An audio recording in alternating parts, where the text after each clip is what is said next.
యేసుక్రీస్తు ప్రభువారు ఆయన సిలువలో పలికిన రెండవ మాటను గురించి కొన్ని తలంపులు పంచుకోవటానికి సిద్ధపడి మీ మధ్యకి వచ్చాను. లూకా సువార్త 23వ అధ్యాయము 42వ వచనం 43వ వచనం. ఆయనను చూచి యేసు, నీవు నీ రాజ్యములోనికి వచ్చినప్పుడు నన్ను జ్ఞాపకము చేసుకొనుమన్నెను. అందుకాయన వానితో, నేడు నీవు నాతో కూడా పరదేశంలో ఉందువని నిశ్చయముగా నీతో చెప్పుచున్నాను అనెను. చిన్న ప్రార్థన చేద్దాం. మా ప్రభువా, క్షమాపణలో ఉన్న గొప్పతనాన్ని, దైవ స్వభావమైనటువంటి క్షమాపణను యేసుక్రీస్తు ప్రభువారు ఆయన జీవితాంతం తన శిష్యులకు నేర్పించారు. ఆయన బిడ్డలమైనటువంటి మేము ఈ లోకంలో ఏ విధంగా క్షమించాలో, క్షమాపణ జీవితాన్ని కలిగి జీవించాలో కల్వరి శిలువలో మీరు చూపించినటువంటి మాదిరిని బట్టి మీకు స్తోత్రం చెల్లిస్తున్నాం. ఈ ఉదయకాల సమయంలో మీ కుమారుడు ఎప్పుడైతే తండ్రి మిమ్మల్ని అడిగాడో వారిని క్షమించి మీ రాజ్య నివాసులుగా చేసుకున్న దాన్ని బట్టి మీకు స్తోత్రం చెల్లిస్తున్నాం. ప్రభువా, మరోసారి మీ కుమారుడైనటువంటి యేసుక్రీస్తు ప్రభువారు సిలువలో పలికిన రెండవ మాటను మేము చదువుకొని కొద్ది నిమిషాలు ధ్యానం చేయబోచుండగా మీరే మాతో మాట్లాడమని, మా హృదయాలు గ్రహించినట్లుగా, మా మనస్సు మారునట్లుగా, మా మనస్సాక్షిలో పడవబడినట్లుగా, పరిశుద్ధాత్మ కార్యము జరుగునట్లుగా, మీ కుమారుడైన యేసుక్రీస్తు ప్రభువారు మహిమపరచబడినట్లుగా, సంఘము క్షేమాభివృద్ధి చెందినట్లుగా, క్రీస్తు రాకడ కొరకు మేమందరము సిద్ధపడినట్లుగా ఈ వాక్య భాగములను పంచిపెట్టమని, నిలువబడినటువంటి నేను నిష్ప్రయోజకమైనటువంటి దాసునని మీ సన్నిధిలో అంగీకరిస్తూ అన్ని విషయాల్లో మీ సహాయమును కోరుతూ యేసుక్రీస్తు ప్రభువారి అమూల్యమైనటువంటి నామములో స్తోత్రము చెల్లించి ప్రార్థించి అడిగి వేడుకొనుచున్నాము తండ్రి, ఆమేన్. క్రీస్తునందు ప్రియ సహోదరి సహోదరులారా, యేసుక్రీస్తు ప్రభువారు ఆయన కల్వరి శిలువలో ఆయన 7 మాటలు మాట్లాడాడని మనకు తెలుసు. బైబిల్ గ్రంథంలో 7 అనేటువంటిది ప్రాముఖ్యమైనటువంటి సంఖ్య మాత్రమే కాక అది సంపూర్ణమైనటువంటి సంఖ్య అని కూడా మనం నమ్ముతాం. యేసుక్రీస్తు ప్రభువారు ఆయన 7 మాటలు సిలువలో మాట్లాడినప్పుడు ఈ ప్రపంచమంతా కూడా 5 ఖండాలుగానే ఉంది. అప్పటికి 5 ఖండాలే. కానీ యేసుక్రీస్తు ప్రభువారు చనిపోయి ఈ సర్వ సృష్టికి సువార్త ప్రకటింపబడవలసి వచ్చిన సమయానికి నేటికి ఇప్పుడు 7 ఖండాలు. అంటే ఆయన సందేశము ఈ ప్రపంచంలో ఉన్న అన్ని ఖండాలకు, అన్ని దేశాలకు, అన్ని భాషల వారికి, సర్వ ప్రపంచానికి. సిలువ సందేశం సర్వలోకానికి శాంతికరమైన సందేశం. ఈ సర్వ లోకానికి మాత్రమే కాదు, యేసుక్రీస్తు ప్రభువారి యొక్క సందేశం అది ప్రకటన గ్రంథంలో ఉన్న 7 సంఘాలు అనగా సంఘాలకు దేవుడిచ్చినటువంటి ఒక గొప్ప సందేశం. యేసుక్రీస్తు ప్రభువారు సిలువ మీద ఆయన ఎందుకు మాట్లాడవలసి వచ్చింది? సహజంగా ఒక వ్యక్తి జీవితంలో ఆఖరిగా ఆయన మాట్లాడే మాటలు చాలా ప్రాముఖ్యతను సంతరించుకుంటాయి. మనం ఆఖరిలో మీ నాయనమ్మ ఏం చెప్పింది, మీ తాతయ్య ఏం చెప్పాడు, మీ అమ్మని ఏం చెప్పింది, ఆ మాటలు పదే పదే పదే తలుచుకుంటాం. యేసుక్రీస్తు ప్రభువారు ఆయన చెప్పిన మాటలు అన్నీ కూడా నెరవేర్చబడినవని, లేఖనాలన్నీ నెరవేర్చబడ్డాయని శిష్యులు ఆయన గురించి జ్ఞాపకం చేసుకున్నారు. ఆయన ఎందుకు మాట్లాడవలసి వచ్చిందంటే అసలు యేసుక్రీస్తు ప్రభువారి యొక్క జీవితమే ఒక బోధ. ఆయన ప్రత్యేకంగా బోధించవలసిన అవసరం లేదు. ఎందుకంటే ఆయన జీవించి చూపించాడు. అన్న ఇప్పుడు మనకి క్షమాపణ గురించి కొన్ని అద్భుతమైన విషయాలు చెప్పారు.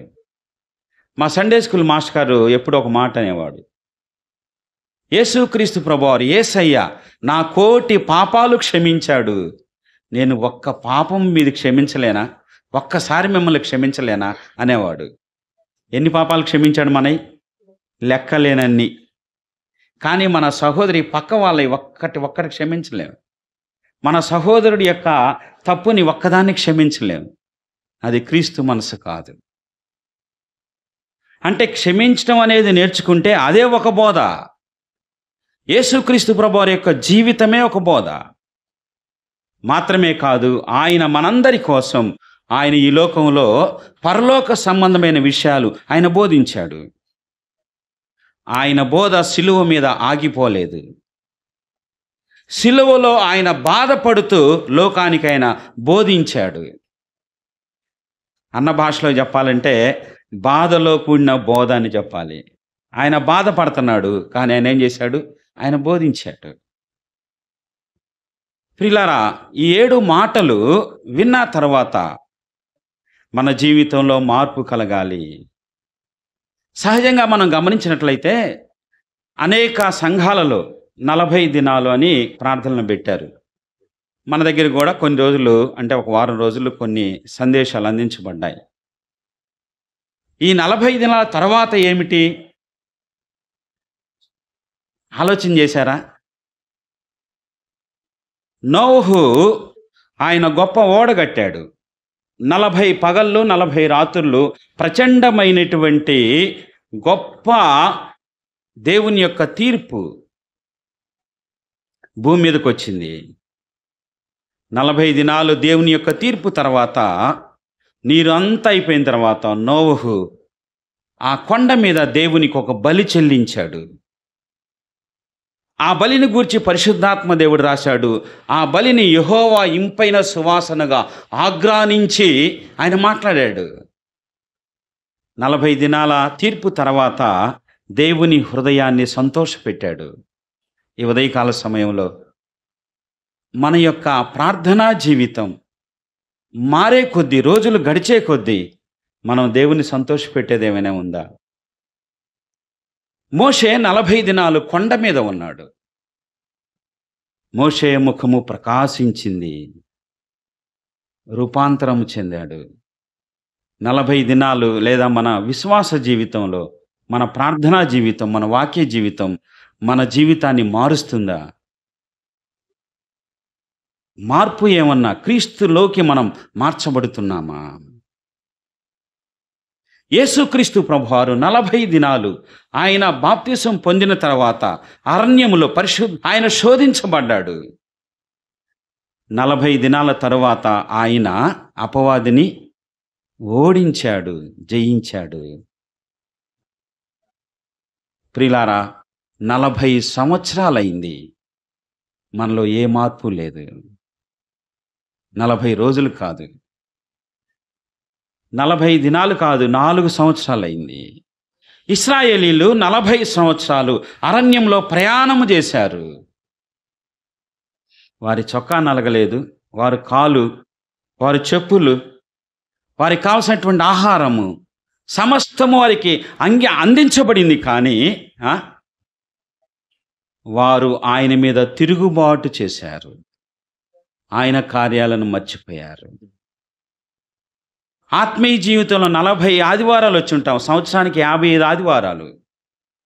55 ఆదివారాలు ప్రభు సన్నిధికి వస్తున్నా కానీ మనలో ఇంకా రూపాంతరం లేదు. మనలో ఇంకా నోహు వలె శ్రేష్టమైన బలి అర్పించే లక్షణాలు లేవు. మోషే వలె మన జీవితం మార్చబడట్లేదు. బాధాకరంగా ఇశ్రాయేలీయుల వలె మనం దేవుని మీద తిరుగుబాటు చేస్తున్నాం. మనం మారాలి. మనం మార్చబడటం కోసమే యేసుక్రీస్తు ప్రభువారు సిలువలో ఆయన బోధించాడు. ఇప్పుడు యేసుక్రీస్తు ప్రభువారిని 2 దొంగల మధ్యలో ఆయన్ని సిలువ వేశారు. యేసుక్రీస్తు ప్రభువారు ఆయన ఎడమవైపు ఉన్నటువంటి ఒక దొంగ, మధ్యలో ఉన్న యేసుక్రీస్తు ప్రభువారు కుడివైపు ఉన్నటువంటి ఒక దొంగ. సిలువ ఎంత గొప్పది! ఇప్పుడు సిలువను గూర్చిన వార్త ఎంత గొప్పది! యేసుక్రీస్తు ప్రభువారు మాట్లాడుతూ మొట్టమొదటిగా ఆయన దొంగతో అన్నటువంటి మాట ఏంటంటే నేడు అన్నాడు. అది ఏమన్నాడు?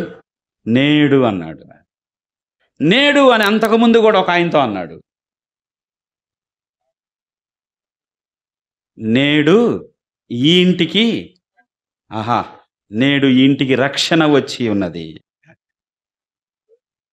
దేవుడు సమయాన్ని ఎంత ఖచ్చితంగా వినియోగిస్తున్నాడు.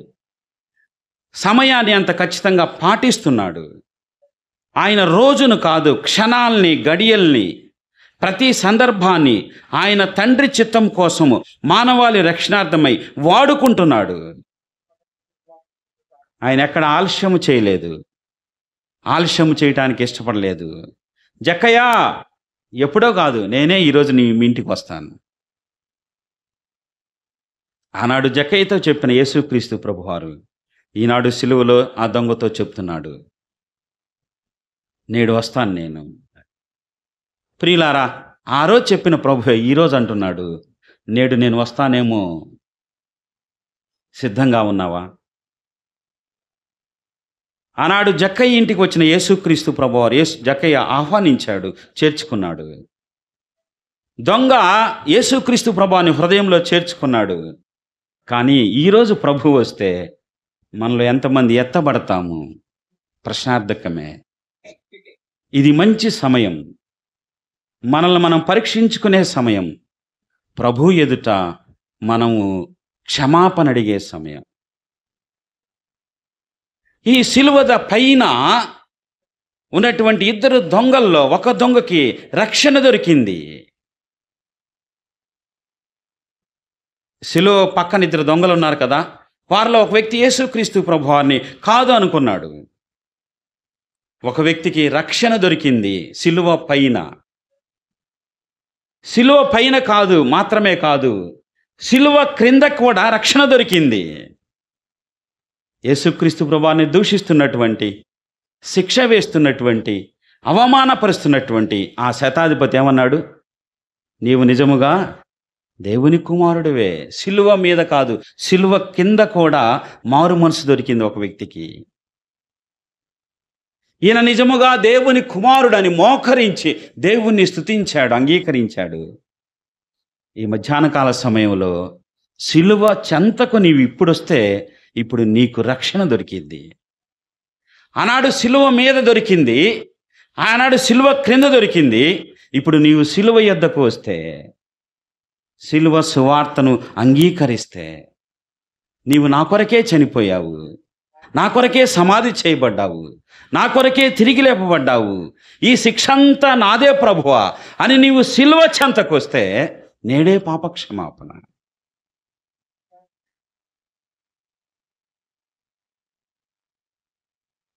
సిలువలో ఉన్న ముగ్గురు వ్యక్తుల గురించి 3 మాటలు చెప్తానే. యేసుక్రీస్తు ప్రభువారు ఆయన మధ్యలో ఉన్నాడు. ఆయన ఎవరు? ఆయన నిరపరాధి, ఒక్క నేరము కూడా చేయలేదు. నోటితోనైనను, చూపులోనైను, మాటలోనైను, జీవితంలోనైను అసలు ఆయన సవాలు చేశాడు కదా, నా యందు పాపం ఉన్నదని మీలో ఎవరైనా నిరూపించగలరా అని, స్థాపిస్తారా అని లాయర్ భాష మాట్లాడాడు. ఎవరైనా లాయర్లు ఉంటే వచ్చి మాట్లాడండి, వాదించండి, నాలో పాపం ఉన్నదా అని ఎవరు వాదించలేకపోయారు. యేసుక్రీస్తు ప్రభువారిని 6 కోర్టులలో ఆయన దోషిగా ఉంచాలని ప్రయత్నం చేశారు. మనకు తెలుసా ఈరోజు ఎన్ని కోర్టులు ఉన్నాయో? ముందు పెద్దల కోర్టు ఉంటుంది పల్లెటూరులో, తర్వాత పంచాయతీ కోర్టు ఉంటుంది, తర్వాత జిల్లా కోర్టు ఉంటుంది, తర్వాత హైకోర్టు సింగిల్ బెంచ్ ఉంటుంది, తర్వాత హైకోర్టు త్రిబుల్ బెంచ్ ఉంటుంది, తర్వాత సుప్రీంకోర్టు సింగిల్ బెంచ్ ఉంటుంది, తర్వాత సుప్రీంకోర్టు ఫుల్ బెంచ్ ఉంటుంది. దానిపైన ఇంకొకటి ఉంది కోర్టు తెలుసా? ప్రపంచ న్యాయస్థానం అని ఐక్యరాజ్య సమితిలో ఉంటుంది. వరల్డ్ కోర్టు అంటారు. ఈ మధ్య ఇస్రాయేల్ మీద ఒక కేసు వేశారు.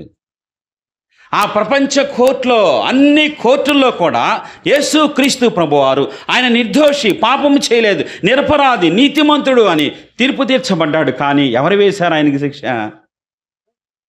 యేసుక్రీస్తు ప్రభువారికి సిలువ వేసింది ఎవరు?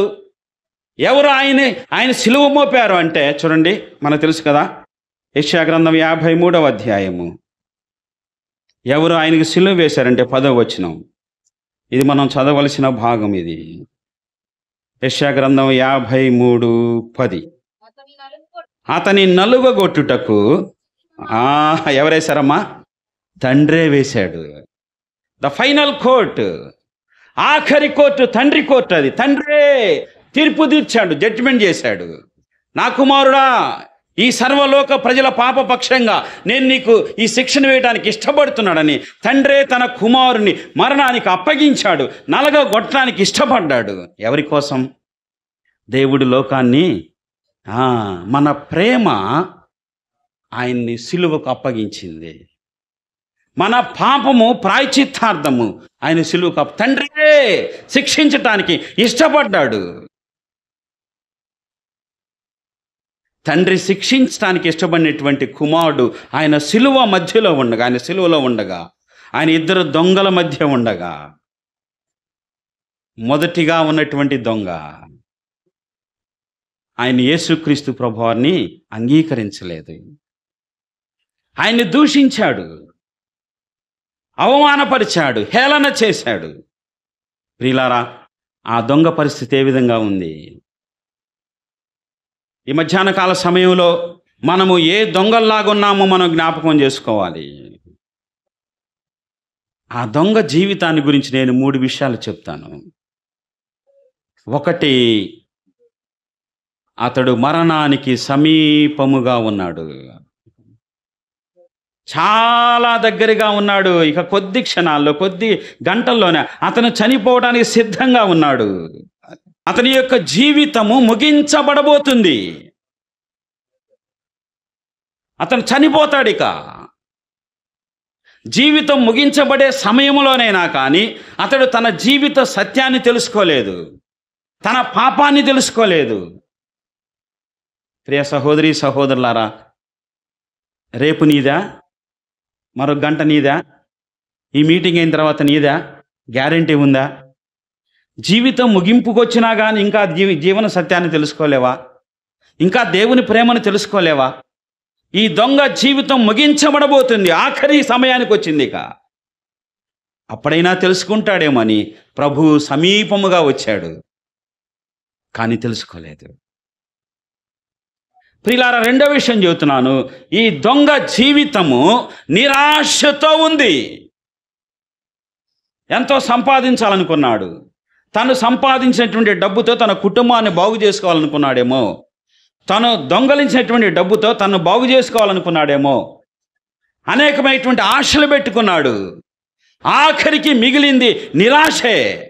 ఆ నిరాశ ఆఖరికి అతనికి మిగిల్చింది ఉరి మాత్రమే, సిలువ శిక్ష మాత్రమే. ఎంతో సంపాదించాలని మనిషి అనుకుంటున్నాడు, తాపత్రయపడుతున్నాడు, పరుగులు తీస్తున్నాడు, ప్రయత్నాలు చేస్తున్నాడు. ఆఖరికి మనిషికి మిగిలింది ఏమిటి? నిరాశే, శిక్షే. పాపానికి వచ్చేటువంటి జీతము మరణమే, దేవుని ఉగ్రతే. ఈ దొంగ నిరాశలో ఉన్నాడు. కారణము, అతడు ఉరివేయబడుతున్నాడు, అంటే మరణ శిక్షకు అప్పగించబడుతున్నాడు. మనలో ఇలాంటి వాళ్ళు చాలామంది ఉన్నారు. మూర్ఖముగా ఎంత శిక్షనైనా అనుభవించడానికి ఇష్టపడతాము, కానీ ప్రభు పాదాల చెంతకు వచ్చేవాళ్ళం కాదు మనం. ఈ దొంగ గొప్ప అవకాశాన్ని కోల్పోయాడు. జీవితంలో ముగింపు మాత్రమే కాదు, నిరాశ మాత్రమే కాదు, అసలు గొప్ప అవకాశాన్ని కోల్పోయాడు. అదేమిటంటే యేసు తన పక్కనే ఉన్నాడు. స్తోత్రం చెప్పండి. నీ పక్కనే యేసు ఉన్నాడు. మన పక్కనే యేసుక్రీస్తు ప్రభువారు ఉన్నాడు, కానీ మనం అడగట్లేదు. మన పాపాన్ని గుర్చినటువంటి చింత. సహజంగా మనం చేసేది ఏమిటి? ఎదుటి వారి మీద నేరం మోపుతాం, పక్కవారి మీద నేరం మోపుతాం. నా జీవితం ఇటు అవటానికి కారణం ఎదుటివారే అంటాం. ఈ దొంగ కూడా అదే స్థితిలో ఉన్నాడు. కానీ రక్షకుడు నీకు పక్కనే ఉన్నాడు అనే సంగతిని, జక్కయ్య లోకమంతా పాపు అని అంటుంది కదా, కానీ నేను నీ ఇంటికి వస్తాను అన్నాడు. అందరూ వ్యతిరేకిస్తున్నారు కదా, తన పక్కనటువంటి దొంగ కూడా ప్రభువును అంగీకరించాడు కదా, అయినా కానీ రక్షణ పక్కనే ఉంది, సమీపంగానే ఉంది. కానీ అతను మారు మనసు పొందడానికి ఇష్టపడలేదు. ఎందుకనో చెప్తాను నేను ఆఖరిలో. ఇప్పుడు రెండవ దొంగ ఉన్నాడు. నిరాశతో ఉన్నటువంటి ఈ దొంగ, జీవితపు ముగింపులో ఉన్నటువంటి ఈ దొంగ, రక్షకుని పక్కనే ఉంచి అవకాశాన్ని పోగొట్టుకున్నటువంటి ఈ దొంగకు కుడివైపున మరొక దొంగ ఉన్నాడు. ఎంత మంచివాడు ఇతను! ఎందుకని మంచివాడు ఇతను అంటే, ప్రియులారా గమనించండి, యేసుక్రీస్తు ప్రభువారు సిలువకు అప్పగించబడిన నాట నుండి, ఆ క్షణము నుండి ఆయన లోకమంతా దూషిస్తుంది. ప్రధాన యాజకులు దూషిస్తున్నారు, అవహేళన చేస్తున్నారు, గేలి చేస్తున్నారు, కొడుతున్నారు, ఆయన దుర్భాషలాడుతున్నారు, అనరాని మాటలు అంటున్నారు. లోకమంతా యేసుక్రీస్తు ప్రభువానికి వ్యతిరేకంగా మాట్లాడింది. కానీ ఈ దొంగ మాత్రం వారందరి దూషణలను వినలేదు, వారి మాటలను పట్టించుకోలేదు. లోకము ఏమి మాట్లాడుతుందో దాన్ని పక్కన పెట్టాడు, లోక మాటలను పక్కన పెట్టాడు. యేసు ప్రభువా అన్నాడు. లోక మాటలను ఇతను నమ్మలేదు, ప్రభు యొక్క మాటలను నమ్మాడు. ఈ మధ్యాహ్న కాల సమయంలో లోకాన్ని నమ్మి నష్టపోతున్నావేమో, లోకానికి భయపడి నష్టపోతున్నావేమో. ఈ దొంగ ఎంత ధైర్యంగా యేసుక్రీస్తు ప్రభువాని గురించి మాట్లాడాడు. అంత మాత్రమే కాదు, ఆ దొంగ ఒక మంచి పని చేశాడు. ఏం చేశాడంటే, ఈ మాటను తన పక్కనున్న దొంగకు కూడా చెప్పాడు. మనం పాపం చేశాం కదా, మనం కూడా అదే శిక్షలో ఉన్నాం కదా, నీవు నీ పాపాన్ని ఒప్పుకోవా అన్నాడు. ఎంత మంచి పని చేశాడండి! పక్కనున్న వాడికి సువార్త చెప్పాడు తాను చనిపోతూ. దైవదాసులు ఆశీర్వాదం అన్న ఒక రకంగా ఆయన గుండెలు బాదుకొని చెప్తున్నాడు, ప్రేమించి చెప్తున్నాడు, బాధపడి చెప్తున్నాడు, ఏడ్చి చెప్తున్నాడు. కానీ అది మనకు అర్థం కావటం లేదు. దైవ సేవకులకి 2 రోగాలు తప్పనిసరిగా వస్తాయి. ఒకటి షుగర్, బీపీ. బహుశా ఈ లేనటువంటి వాళ్ళు నాకు తెలిసి 100 మంది సేవకులు ఒకళ్ళిద్దరు ఉంటారు. దైవ సేవకుల్లో ఈ జబ్బులు లేనటువంటి, ఎందుకంటే వారికి మానసికమైన బాధ, వేదన, గుండెల్లో మంట. ఈ ప్రజలు ఇంకా మారు మనసు పొందలేదు. పౌలు ఆ పట్టణాన్ని చూసినప్పుడు, సమీపించినప్పుడు ఆయన ఏడ్చాడు. హృదయంలో బాధ అండి. ఈ దొంగ సిలువ మీద పక్క దొంగకు సువార్త చెప్పాడు. ఎంత మంచి దొంగ అండి! అంతకు మించి ఈ దొంగ మరొక మాట అన్నాడు, ప్రభువా అని అన్నాడు.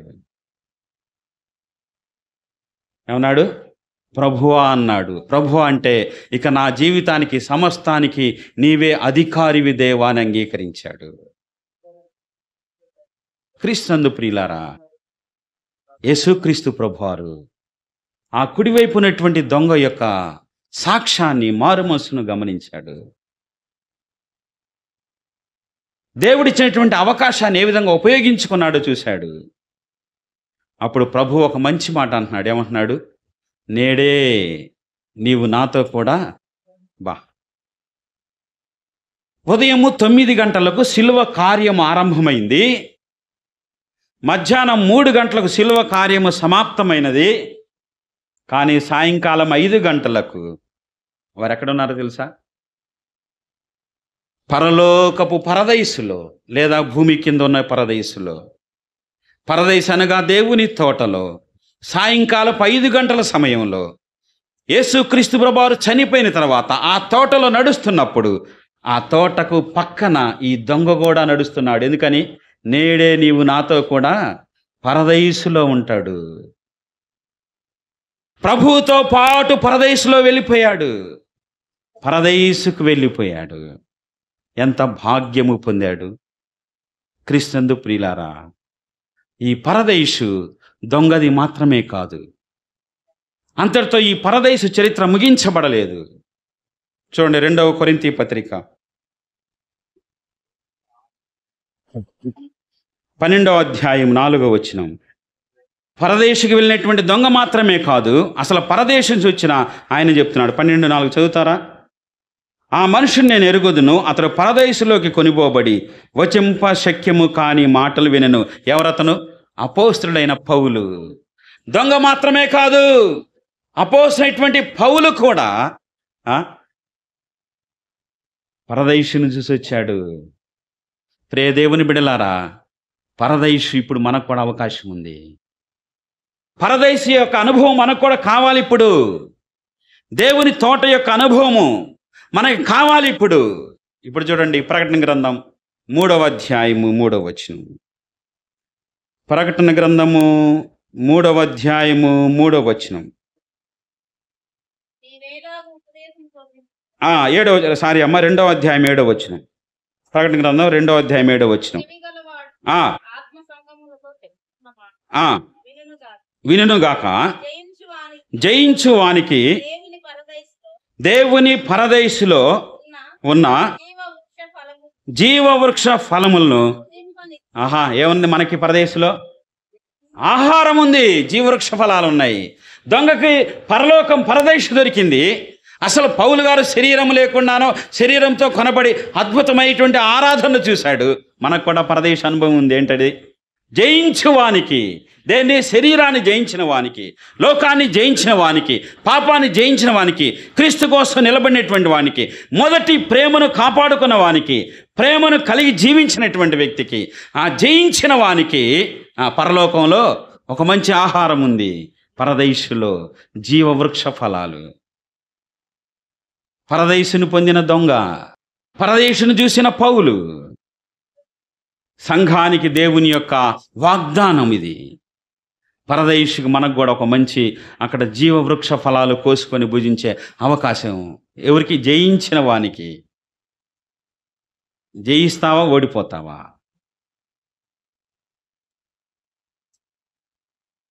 ఈ దొంగ పరలోకాన్ని పొందాడు. ప్రియులారా, ఎంత గొప్ప అద్భుతం అండి! ఏమి భక్తి చేశాడని ఇతను, ఏమి గొప్పతనం చేశాడని ఇతనికి పరలోకం ఇవ్వాలి? లోకం అంతా ఏమండి? దొంగ కదండి ఆయనకి పరలోకం ఏందండి?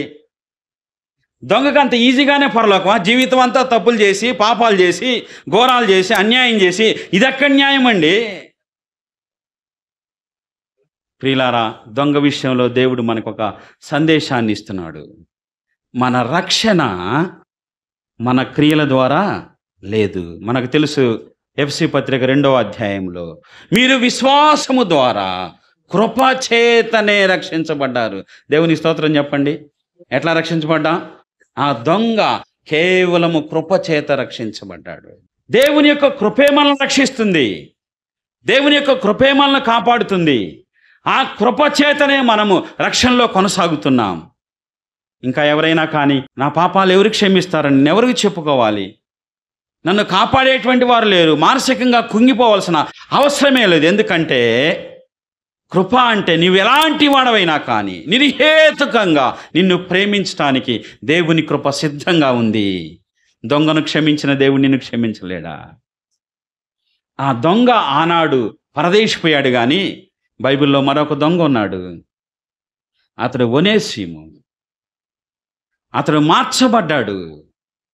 ఒనేసిము పత్రిక, మీరు ఫిలమోను పత్రిక ఇంటికి చదువుకోండి. ఆ దొంగ సంఘానికి ప్రయోజనకరంగా ఉన్నాడు. రక్షించబడినటువంటి దొంగగా ఆయన ఉన్నాడు. ఒనేసిము అనేటువంటి వ్యక్తి సంఘానికి ప్రయోజనకరమైనటువంటి ఆ దొంగగా ఉన్నాడు. దొంగగా మార్చబడి మంచివానిగా ఉన్నాడు. ఇప్పుడు ఇంకొక దొంగ ఉన్నాడు. తెలుసు కదా మనకి ఎవరు? ప్రకటన గ్రంథం 16వ అధ్యాయము 15వ వచనం.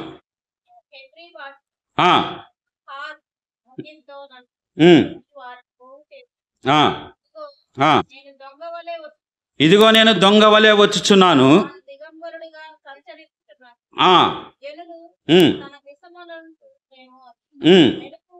మెలకువగా ఉండి. దేవుడు మాట్లాడుతున్నాడు. ఇప్పుడు దొంగలాగా రాబోతున్నాడు ఆయన. సిలువ మీద దొంగకు పరదైసు దొరికింది. దొంగ పాప క్షమాపణ పొందినప్పుడు సంఘములో ప్రయోజనకరమైన వ్యక్తిగా ఉన్నాడు. ఎందుకోసం? వీళ్ళిద్దరూ కూడా దొంగలాగా రాబోతున్నటువంటి సడన్గా ఏ వేళ తెలియని వేళలో, మనం నిద్రపోతున్న సమయంలో, అజారకులుగా ఉన్న సమయంలో దొంగ వలె రాబోతున్నాడు. నీవు సిద్ధమేనా? నీవు సిద్ధమేనా? ఎప్పుడు వస్తాడు ప్రభు? ఏ సమయమో తెలియదు, ఏ గడియో తెలియదు, ఎలాంటి పరిస్థితో తెలియదు. అనుకోని గడియలో, మనము ఊహించినటువంటి వేళలో ఆయన రాబోతున్నాడు. నీవు సిద్ధమేనా? ప్రియుడా, జీవితాన్ని నిరాశతో ముగిస్తావా? జీవితాన్ని శాపంతో ముగిస్తావా? జీవితాన్ని మరణంతో ముగిస్తావా? ఒక దొంగ పరలోకపు పరదేశంలో నడుస్తుంటే మరొక దొంగ పాతాళపు అగ్నిగుండాల్లో వేదన పడుతున్నాడు. ఎందుకని? ఈ ఒక మాట చదివి ముగిద్దాం. హెబ్రీ పత్రిక 4వ అధ్యాయం. హెబ్రీ పత్రిక 4వ అధ్యాయం 7వ వచనం. హెబ్రీ పత్రిక 4:7. కాగా ఎవరో కొందరు విశ్రాంతిలో ప్రవేశించిన మాట నిశ్చయము గనక ముందు సువార్త వినిన వారు అవిధేయత చేత ప్రవేశింపలేదు కనుక నేడు చూసారా, నేడు మీరు ఆయన శబ్దం మాట వినని ఎడల మీ హృదయములను ఏం చేయబాకండి. ఎందుకు నీకు రక్షణ లేదు? ఎందుకు మారు మనసు లేదు? ఎందుకు జీవితం రూపాంతరం చెందట్లేదు? దేవుడు నేడు నీకు అవకాశం ఇచ్చాడు. అవకాశం ఇచ్చినటువంటి ఆ దొంగ సమయాన్ని సద్వినియోగం చేసుకున్నాడు. ఈరోజు ఎందుకు నీవు మారు మనసు పొందట్లేదంటే ఆయన మాటలు వింటున్నావు, కానీ హృదయాన్ని ఏం చేసావు? కఠినపరుచుకుంటున్నావు, రాయి చేసుకుంటున్నావు, గట్టిగా చేసుకుంటున్నావు, మూర్ఖుడు అయిపోతున్నావు.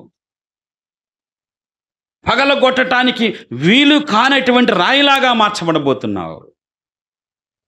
ఒకవేళ సిలువ ప్రేమే నిన్ను మార్చకపోతే, సిలువ రక్తధారలే నిన్ను కరిగించకపోతే, ప్రేమామూర్తి యొక్క ప్రేమే నీకు అర్థం కాకపోతే, నీకంటే కఠినుడు ఇంకెవరూ లేరు.